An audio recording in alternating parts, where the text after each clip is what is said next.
Hey,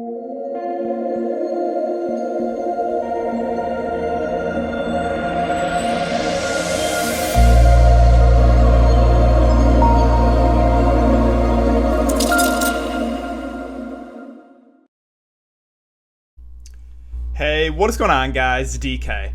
Back at you with another video here to break down Game 4 of the NBA Finals, the showdown slate, Phoenix Suns, Milwaukee Bucks. Super excited for this game, hoping the Bucks can tie up the series and maybe even go 7 games. That would be great. But if you guys are new to the channel, welcome. My name is DK. I make daily videos and live stream for NBA and NFL slates on Draftkings. Also making videos for PGA Daily Fantasy Sports and NBA Top Shot. I have a video up breaking down the Open, which starts on Thursday, the last major of the year. So go check that out if you like PGA Daily Fantasy Sports.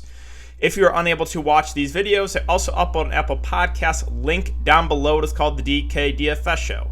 If you're interested in signing for premium content, I offer that on patreon.com, an esports package. It includes Call of Duty and CSGO, as well as an NBA package. Now, with the NBA package, if you sign up, you'll get those PGA golfer data sheets for free. And finally, I want to thank PrizePicks for sponsoring this episode. So, if you guys are not familiar with PrizePicks, there's a couple different ways you can play. Number one for NBA is you just take over or under and straight up fantasy points. So, PrizePicks will post players and their projected fantasy scores. And you either take the over or the under. So Giannis right now is projected for 61.5 fantasy points, right? Under, over, you can mix and match sports too. They have every sport you can think of. They already have stuff posted for the Open. Again, they have esports, so all that good stuff. And also, you can play single stat, where you just take over, under, and straight up points, straight up assists, straight up rebounds, 3-pointers made. Now they even added free throws made, which is the new addition. So yeah, a lot of different ways you can play. If you guys want to try it out, you can sign up. Use the code DKDFS. DKDFS, all one word, link down below. You will get a 100% match up to $100. So you put $100 in, you'll get a free $100 to play with. I like it. It's a nice change of pace from Draftkings because, again, you're not playing against anyone. You're just playing against the house. So finally, I want to thank you guys for all of your support. The live stream with me and Mike went, I think, really well last time. Looking to do that possibly again tomorrow, so be on the lookout for that. If you guys do enjoy this content, if you could, leave a like button on the video, subscribe if you haven't already, and hit the notification bell so you know when I upload videos and you know when I go live. Again, I will be doing a YouTube live stream tomorrow, so make sure to check it out. And let's try to aim for 150 likes on this video, guys. Every single like helps me out a ton. All right, so before we talk about players and the prices for the showdown slate, we can quickly look back mine up here from Game 3 showdown slate. So Game 3, I had the right idea. Stacking the Bucks came up about a point short. Literally a point away from cashing. So my other lineup was that Giannis in the captain one with Middleton, Ayton, Holiday, and then I think it was Connaughton and Craig. That one did really, really well. Obviously, you guys knew I was not fading Giannis into the combo. Told you guys I liked, the Bucks to bounce back in a big way. They did. So I played all three of the Bucks together. Chris Paul was the Sun star I used, and then Connaughton, and again, Connaughton Tucker, my two favorite value plays. Connaughton, once again, was pretty solid. Torrey Craig was very popular. Again, he didn't do much, only 3 fantasy points in I forget what it was, 13 minutes or so. He missed, I swear, 4 or 5 open shots. But again, it was what he allowed me to get into my lineup with those other 4 stars. So that is it for Look Back, guys. Hope you had a good day, and let's see if we can keep it rolling for this show. So again, Game 4, Suns, Bucks, a 220.5 over under, and the Bucks are currently 4.5-point favorites. So we'll start off with the Phoenix Suns. Booker 10-4, Paul 9-6, DeAndre Ayton now at 8.4K. So I will start with DeAndre Ayton at 8.4. His price went down $600. And it's only because he got in foul trouble, right? Now, I have mentioned that I think there's an increased chance of him getting in foul trouble because he's on Giannis a lot, and he did get in severe foul trouble last game. That is a possibility now with 8. Now, if he would have stayed out of foul trouble, he would have probably won over 40 fantasy points for sure, right? He got his minutes cut in a big way, only playing 24. Obviously, the blowout hurt a little bit as well. So I like this price discount now in Ayton. The price dropped. I think he's a really solid play. As long as there's no foul trouble, he's going to get about 40 minutes. Again, Kaminsky, he just got abused out there. They really can't give him many minutes. If not, he might get a DNP. So I think they're going to try to play DeAndre Ayton as many minutes as he can if he can stay out of foul trouble. So I think that's the only way Ayton fails. If he stays out of foul trouble, I think he'll probably get you close to double-double with maybe some blocks and steals. So I think Ayton's a very, very safe play there at that price. Now with Paul versus Booker, once again, I'm going to prefer Chris Paul for the discount over Devin Booker. It was the same situation last slate. Same thing here again. There's almost $1,000 discount here from Paul with Paul and Devin Booker. And I'm going to lean Chris Paul. He does more of the peripheral stats. As always, we've seen 8-9 assists last 4 games. He's a guy that, doesn't necessarily have to score the ball, but when he's having a good shooting game, like we saw 4 games ago there against the Clippers, he can have massive upside. So for me, it's still lean to Paul over Booker. Now, we did see Booker's ownership pretty low last slate. It was about 35% in the big tournament. I think that actually might drop a little bit more because of that recent game. Now, nothing has changed here other than the fact that he had that one bad game, right? So I kind of like Booker as a contrarian play because I think the ownership might be lower than 35%.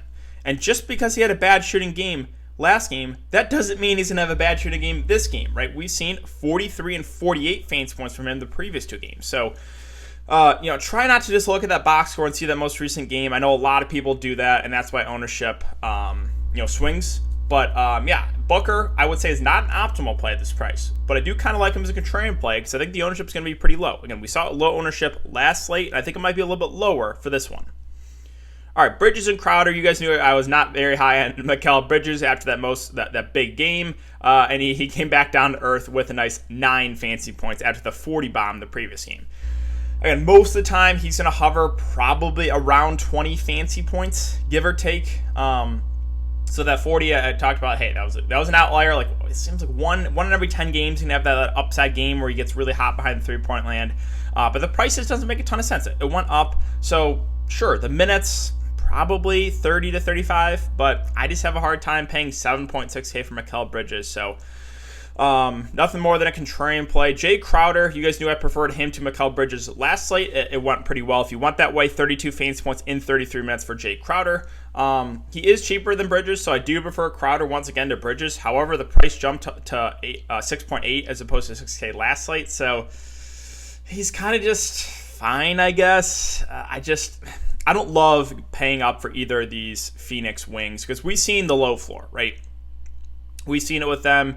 Crowder 17, 14, 17, 13. The floor is low with these guys, and the price is not very cheap. So I'm not a huge fan of either of the Phoenix wings on this showdown slate. Now, Cam Payne's at 4.6K. Be careful here. We saw 25 minutes last game. That was definitely an outlier. Number 1, we saw Devin Booker get benched in the 4th quarter. And number 2, it was a blowout too. So he played a lot of garbage time. So do not expect 25 minutes again from Cam Payne. I think people might box score watch and look at that and go to him. I think that's a mistake. I think he goes back down to his 10 to maybe 15 minutes, which at this price, nothing more than a contrarian value play for me. Let's see. What else? So Cam Johnson at 3.8K had a really solid game last game. Played 30 minutes. Now be careful here too. Right? I do not expect 30 minutes again from Cam Johnson. The reason he played 30 minutes last slate was because DeAndre Ayton picked up his 4th foul right away and then picked up his 5th. Ayton barely played the second half. So Cam Johnson played a majority of those minutes because they played small. Instead of inserting Frank Kaminsky, they went a lot of small ball with Cam Johnson. So don't expect 30 minutes again from Cam Johnson. Even though he played well, I think we get back to around 20 minutes from him off the bench. Now, that is still playable, right? The price went down on him. I'm not sure why the price went down. So I'm expecting around 20 minutes from Cam Johnson. I think it makes him a pretty solid value play. Right there with like Connaughton, Tucker for guys I think are safer value. So yeah, I do think Cam Johnson is a pretty good value play. Don't expect 30 minutes, but even at about 20 minutes on the bench, I think that's certainly doable. Now Kaminsky, I'm a little bit worried here. He played 14 minutes last game. Again, got extended a little bit because of the blowout. Obviously, he played a little bit because of Ayton foul trouble too, but he just did not look good out there. Offensive fouls was terrible on the defensive end. I'm not sure he plays in this game. If this game is competitive, I don't know if Frank Kaminsky plays. So at 2K, I'm a little bit worried here. Now, let's just say this. If I knew he was going to play 10 to 15 minutes, I would really like him because he's a good point per minute guy. And we saw that, right? About a point per minute last game, 13.5 fantasy points in 14 minutes. I don't know if he plays this game, so I'm a little bit worried about Frank Kaminsky. Now, Torrey Craig was a very popular value play last slate because of his price. He was only 1K, had 3 fantasy points in 15 minutes, a nice 0.2 fantasy points per minute. Also shot 1 of 5. I'm still fine going to Craig. I think we get about 15 minutes off the bench. Again, he's a decent defender. They can use him on Giannis at times. Obviously, we saw the floor. The floor is last game where he was awful and couldn't hit a shot. But we've also seen him have some upside games in limited time too. That 18 was in 31 minutes, but in that Clippers and even Denver series, we saw 20 plus fantasy points from Torrey Craig in like 15 minutes. So I once again think he's in play here. Obviously, you're not going to get super excited about Torrey Craig. It's what he allows you to get in your lineup, though. Like, if you want to go that 4 stars approach, he will allow you to get 4 stars into your lineup. And by stars, I mean 4 of those top 6 guys. So I still have interest in Torrey Craig. Ownership probably drops after the last game, but still someone I'm interested in for some salary relief. And then Nader played a couple minutes, again, kind of in garbage time. I'm not sure if he plays in a competitive game. So that's where I'm at right now for the Phoenix Suns. Let's move on to the Milwaukee Bucks.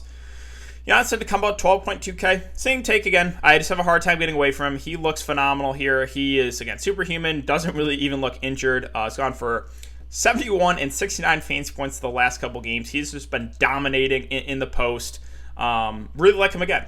The only argument you make for fading Giannis is you think he gets in severe foul trouble or you think he aggravates that knee. That is it. If this game stays competitive and he plays 40 minutes, I really don't see a way that Giannis is not in the winning lineup. So, sure, he's going to be popular. He was close to 90% last slate, but it's for good reason. I really like Giannis again. Don't want to spend a ton of time here because I think it's a pretty obvious play.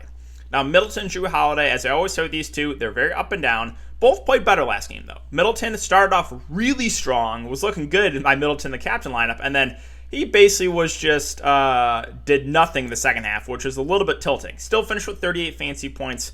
Jrue Holiday had another solid game. He knocked down, I think, like 3 threes in a row there in the third quarter. 45 fantasy points for him. He had a good shooting game, 8 of 14. If we're talking optimal build, maybe a small lean to Holiday since he's a little bit cheaper than Middleton. But again, the range of outcomes for both these guys are pretty wide, right? They have a floor of like, if they're playing really or shooting bad, like 25-ish fantasy points with upside of like 50 plus. So again, the variance of these two is pretty wide, but another, kind of must-win game. They got to tie up the series. I'm fine going right back to these secondary guys for the Bucks. Again, option build-wise, maybe a small lean to Holiday over Middleton, but I do like both once again. I think ownership-wise, probably similar to last game. They're hovering around the 50% ownership. I think that's what we get about for this slate as well. So like both those guys. Now, could you play all 3 of these guys together? Sure. I did it last slate. It worked out. Again, if you think the Bucks are going to dominate, you can definitely play all 3. Even if they don't dominate, even in a competitive game, that works out. The way that works out there with all 3 of those Bucks, main guys in your lineup or in the winning lineup is if one of the Phoenix guys, one of the big 3 Phoenix really takes over and kind of dominates, or 2 of them just really struggle or get in foul trouble like we saw 8 in the last slate. So a couple of ways that could work out. Obviously, it's a little bit constrained to play all 3 together, but still think it's viable. Now, Brook Lopez is 6'2". Once again, I just don't have a ton of interest in him. Played 21 minutes. It's just, he's going to be like decently productive when he's out there. It's just, his defense, he's so slow. He is literally, who is slower, him or Kyle Anderson? He literally moves in slow motion. I think he might be slower than Kyle Anderson, but minutes-wise, probably mid-20s, which is just fine, right? He's just a fine play, but I don't know if the upside's there. Like, I really don't see him closing out games. We haven't seen it in all the first 3 games, so he's going to have to be like super, super productive in the first 3 quarters for him to be in the winning lineup, or you're going to need some really weird stuff. So I just have a hard time getting to Brook Lopez. Now, Bobby Portis, we saw a massive minutes uptick from 5 to 18 the last game. My take here with Bobby Portis is, and kind of Brook Lopez as well, if the Bucks are up, if they're leading, I think they can go to more minutes of the bigs with Portis and Brook Lopez. If they fall behind early, like we saw in Game 1 and Game 2, I think the minutes get limited. So this kind of depends on how the game flows. If the Bucks get off to an early deficit, if the Suns get off to an early lead, I think Portis' minutes could be limited, like we saw the first couple games in the series. So his minutes, again, could be 5, could be close to 20 like we saw last game. Kind of depends on how the game goes. Now, with Bobby Portis, if the minutes are there, he is a very productive guy. We saw 22 fantasy points in 18 minutes. So it all kind of depends on how you think this game flows. I think a safe guess for his minutes is probably around 12. Kind of in between, right? The middle of those 2. Now, again, there could be less if they fall behind. Could be a little bit more if he's playing really well or the Bucks are playing from early lead. So Again, with Bobby Portis, he is a high-risk, high-reward play. Still don't love the price, but if the minutes are there, he could get it done. Once again, I like Connaughton and PJ Tucker for value because the Bucks' best chance is when they play small. We saw 30 minutes out of Pat Connaughton, solid 18 fantasy points last game, and PJ Tucker got in a little bit of foul trouble, but still played 30 minutes, went for 16 fantasy points. Both these guys should play 30-plus minutes. Both these guys should be in the closing lineup for the Bucks with the big three. So even though they're not great point per minute guys, the minutes should be there. And again, they should be in the closing lineup. So I like both. I think both are safe value plays. You could definitely play both together if you want to. For me, now maybe a small lean to Tucker over Connaughton. He's a little bit cheaper. But again, I like both of these secondary Bucks value plays. Rounding out the rest of the Bucks, again, we have Bryn Forbes at 2.4K. The minutes have just not been there. 4 minutes. The only way I think he really plays more if he knocks down his first couple shots, and then maybe leave him out there for a little bit more. But again, right now, nothing more than a contrarian dart throw. Jeff Teague at 2.2K has played more minutes, 10, 12, and now 14, even though he shot awful last game, 0 of 4. For me, I would rather play Teague over Forbes because the minutes have just been there, right? The minutes have been there for Teague. They really haven't been there for Forbes. And that's really it. Like, Noora got a couple points in garbage time. Don't expect him to play in a regular game. Thanasis might get a minute or so to close out the half for defensive purposes, but that is it. So, yeah, that's kind of the rotation I expect for the Bucks, right? Big minutes for Giannis, Middleton, Holiday, and Connaughton, Tucker to be in that closing lineup. Portis, Lopez will get some minutes, and then Teague and Bryn Forbes will play a little bit, but not much. So that is going to do it for the video today, guys. If you have been enjoying the content so far, would really appreciate it. Again, if you'd hit that like button, subscribe if you haven't already. Closing in on 9.4 thousand subscribers. I know about half the people watching these videos are not subscribed. Again, guys, if you hit that subscribe button, it really helps me out a lot. And hit the notification bell so you don't upload videos and you don't go live. I will be doing a YouTube live stream tomorrow. Make sure to check it out. Possibly another dual live stream with Mike. Maybe a little DraftKings FanDuel action again. Thanks again, guys. Have a great day, and I'll see you all tomorrow in the live stream.